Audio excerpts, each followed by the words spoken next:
Brokeback Mountain is a great example of what a diverse viewpoint can bring to an American story.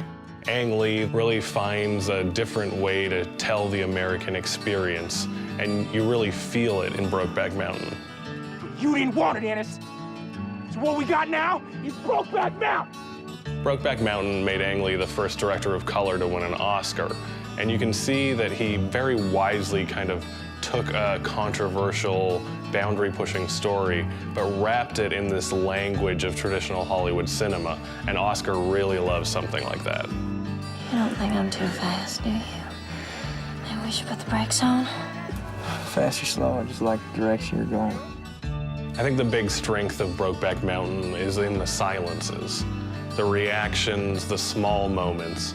Ang Lee is such a master of what people aren't saying, and he really draws that out of especially Heath Ledger. Ennis is a character that doesn't say much, but kind of says a lot in his body language and his facial expressions, in the small things that he does. He's so torn up inside, and he doesn't let any of it out. So when you do see that little flicker, it means so much. All them things that I don't know would get you killed if I come to know them. One of the smartest things that Ang Lee did was to wrap this kind of forward-thinking queer story in traditional Western themes.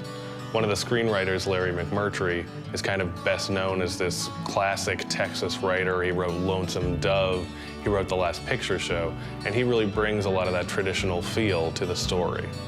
A big difference from Annie Proulx's story and the film Brokeback Mountain is the addition of a lot of the female characters. It's a really stacked supporting cast with actors like Kate Mara, Linda Cardellini, Michelle Williams, and of course Anne Hathaway. The script really cares about not just the relationship between these two men, but kind of the lasting effects it has on the women around them.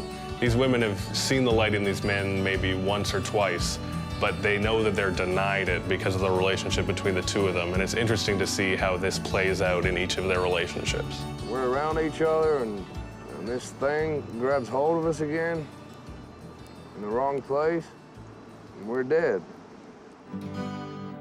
Of course, it's hard to talk about Brokeback Mountain without talking about its very iconic score. Argentinian guitarist Gustavo Santaolalla did a lot to create kind of an interesting Western mood that's very subtle. It's such a memorable score. The song is probably just as iconic as any of the lines in the movie.